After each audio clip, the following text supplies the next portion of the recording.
Hello SPS Astrology lovers, this is Shankar Pratap Singh and you are watching SPS Astrology।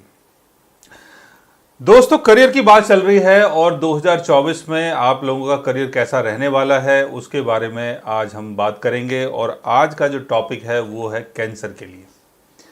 Cancer यानी कर्क। अगर आपकी राशि कर्क है, अगर आपका मून साइन कैंसर है, तो आज मैं आपके बारे में बताने वाला हूं और 2024 में आप लोगों का करियर कैसा रहेगा उसके बारे में बात करते हैं। और इसके लिए पहले से ही आप लोगों का चार्ट तैयार है, 2024 का चार्ट।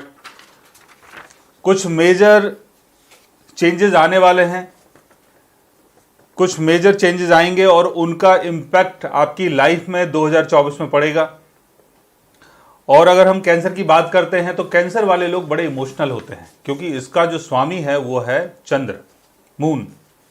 तो मून वाले लोग बड़े इमोशनल होते हैं, बहुत केयरिंग होते हैं, बहुत अच्छे होते हैं, दिल के बहुत अच्छे होते हैं और इनको लोगों के साथ रहना, लोगों से बात करना, लोगों से मिलना, ये सारी चीज़ें बड़ी अच्छी लगती हैं।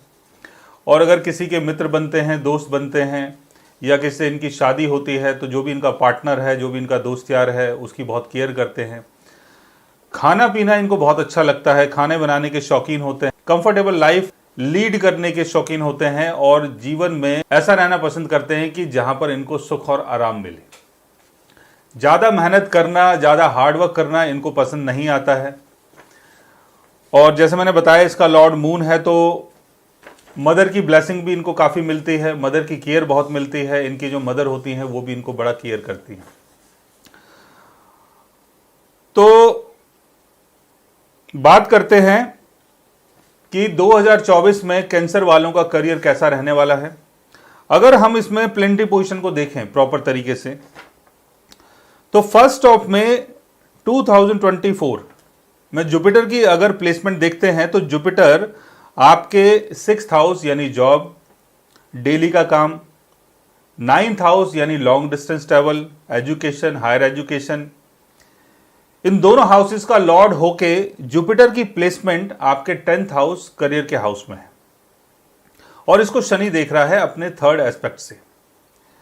तो जुपिटर अगर 10th हाउस में है और आपका जैसे एसेंडेंट मैंने बताया कि कैंसर एसेंडेंट है, तो कैंसर एसेंडेंट वालों के लिए जुपिटर योग कारक होता है क्योंकि जुपिटर आपके बर्थ चार्ट में 9th हाउस का लॉर्ड है।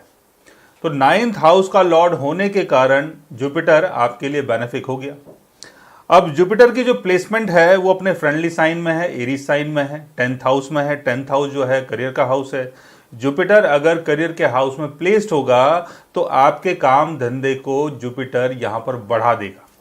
जो भी आप काम धंधा कर रहे हैं उसमें बढ़ोतरी मिलेगी और जो भी कुछ करने की कोशिश करेंगे किस्मत का साथ भी आपको मिलेगा, आपके गुरु की ब्लेसिंग आपको मिलेगी, फादर का सपोर्ट आपको मिलेगा और जो भी आप पूजा पाठ करते हैं उसका सपोर्ट भी आपको मिलेगा आपके काम धंधे के लिए।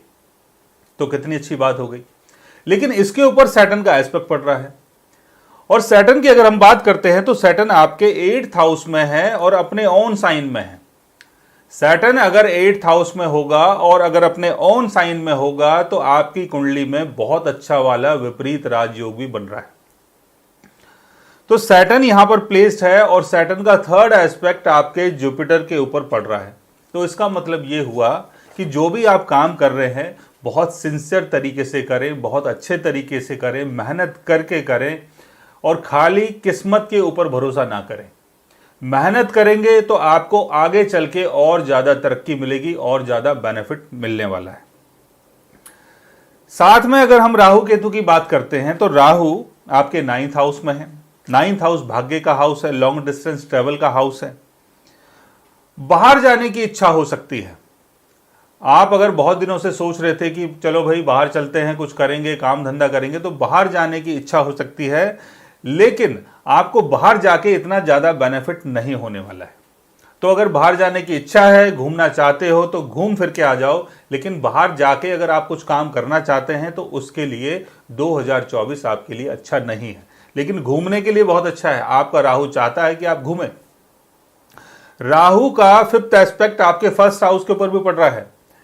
तो मन के अंदर बड़ी इच्छाएं उमड़ेंगी, अंदर ही अंदर आप कोशिश करेंगे कि कुछ करता हूं, कुछ करके देखता हूं, कुछ बड़ा करता हूं, लेकिन राहु के झांसे में मत आ जाना, क्योंकि राहु आपको किसी भी चीज में फंसा सकता है और बाद में वहां से निकलने का रास्ता आपको नहीं मिलेगा। तो आप अपने जुपिटर और सैटर्न को फॉलो करो, राहु को फॉलो मत करो। अगर कुछ मन के अंदर चल रहा है कि कुछ बहुत बड़ा करते हैं जिससे मेरा नाम हो जाए, विदेश में जाके कुछ करूंगा और जब लोग मुझे बोले अरे भाई वाह क्या तुमने काम किया है, तो ऐसा काम आपको नहीं करना है। केतु की अगर हम बात करते हैं तो केतु आपके 3rd हाउस में है। तो केतु अगर 3rd हाउस में है तो केतु 2024 में 3rd हाउस में ही रहेगा और जुपिटर 2024 में होल ईयर आपके 9th हाउस में ही रहने वाला है। अब केतु जैसे 3rd हाउस में, और 3rd हाउस जो है वो मैनेजमेंट का हाउस। 3rd हाउस में अगर केतु होगा तो मैनेजमेंट स्किल जो है आपका वो थोड़ा सा डाउन हो सकता है।